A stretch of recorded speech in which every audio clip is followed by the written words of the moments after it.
Man, it's a shame that somebody had to lose this game because I think Purdue and Maryland are both pretty darn good Big Ten football teams. If you're new to the channel, make sure you subscribe. Big Ten content every single day. New or returning, always crush that like button. All right, so you take Charlie Jones out of the game. Maryland, Jacorian Bennett did a great job on Charlie Jones, defending him, staying on his hip pocket, taking him out of the game. I believe he only had 3 catches in this football game.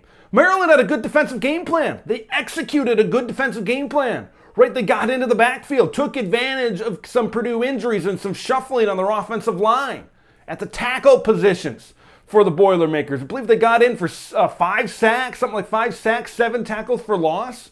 Maryland's front, and then how Maryland was able to defend against Devin Mockabee, Dylan Downing in the Purdue running game that was good against Minnesota. Maryland played a good game defensively. So what happened? Well, what happened is Purdue was able to adjust. And this is why Purdue is a good football team. Okay, you take your main guy, Charlie Jones. You take him out of the game, right? He's not doing much. Jacorian Bennett's locked in on him. So what do? You go to your other guys. Surprised me how wide open Payne Durham was kind of later in this game, especially on those big gainers that he had, including the touchdown late in this game. And then you look at other guys on this Purdue team. I love how Mershawn Rice, he's had some good games early in the season. He's continued that, especially with Brock Thompson on the shelf. Somebody's needed to step up. Mershawn Rice has been that guy, and I've really liked how he's played. I've kept my eye on him since the Penn State game where he had a solid outing, and he's continued to play good football. Look, this is a Purdue team. You take one thing away, they can do it. Like, remember the Minnesota game, right? Maybe they're not doing a great job throwing the football, throwing some interceptions. Minnesota's got a good pass defense. What do? They run the football effectively. Devin Mockabee has a good day on the ground. They're more physical. This game, not running the football as well. They take Charlie Jones away. Now you got a plethora of other wide receivers. Payne Durham has a good day. TJ Sheffield has a solid day. You get a lot of other guys involved. Purdue is proving to me that they can win in a variety of ways, and that is what is going to make Purdue dangerous down the stretch. Let's talk about the third quarter for a minute. Purdue turned the football over 3 times in the third quarter. That is a concern.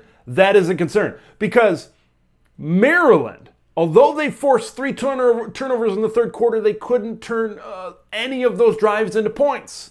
If Purdue does that against a good team that can take the ball away and convert, this game might have turned out a little bit differently. Well, I shouldn't say a good team. I should say a team that takes advantage of, because I think Maryland is a good football team. I do think that. But Maryland missed opportunities. Right there in that third quarter. They're hanging right around with Purdue. That third quarter was a prime opportunity to grab momentum away from Purdue with these turnovers and take it the other way. And you're halting Purdue. Purdue was not able to score in that third quarter. That was a prime opportunity, silver platter, prime rib, whatever, and they weren't able to take advantage of it.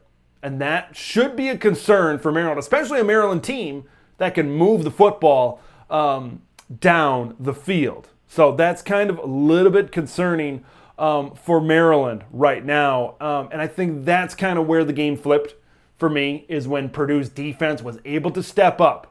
Right, backs against the wall. Okay, our offense isn't doing a lot. They're turning it over in the third quarter. We got to step up. Purdue's defense did exactly that.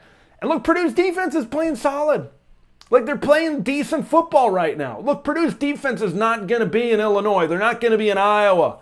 Right? They're not going to be in Minnesota. They're not going to be a top defense. They just need to be average because of what is the talent that exists on the other side of the ball. And right now, this Purdue defense is holding up their end of the bargain. Purdue's a defense right now that's okay, and then they force some turnovers on the back end. Got another one in this game. Man, Talia Tagovailoa, I think he's a good quarterback. I really do, but some of these interceptions that he throws, head scratchers. It makes you think a little bit. It makes you think, what's he doing out there?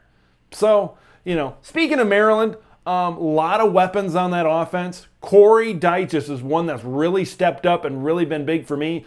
He's a big play, stretch the field kind of threat And of course, that late touchdown and that late big play was kind of another example of that. He's hit a lot of big plays.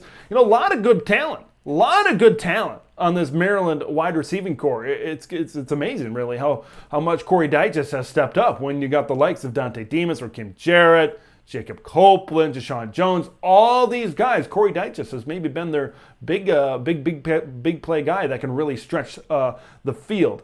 I believe this victory is a big victory. Look at for Purdue, Minnesota and Maryland. Two good teams back-to-back. They went on the road and won both of those games.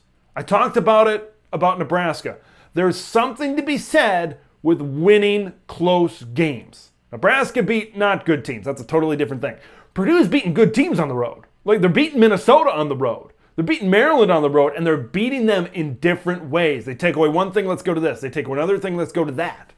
That's what I love right now about Purdue football. The schedule is favorable down the road for the Boilermakers. Do you think Purdue can be a contender in the Big Ten West? Want to hear your comments below. Make sure you subscribe. How are we feeling about Maryland? They're 4-2. How do we feel that they're going to progress? What's the end game for the Terps? Leave your thoughts, comments below. Make sure you subscribe to Big Ten Ted. I'm Big Ten Ted, and we will see you in the next one.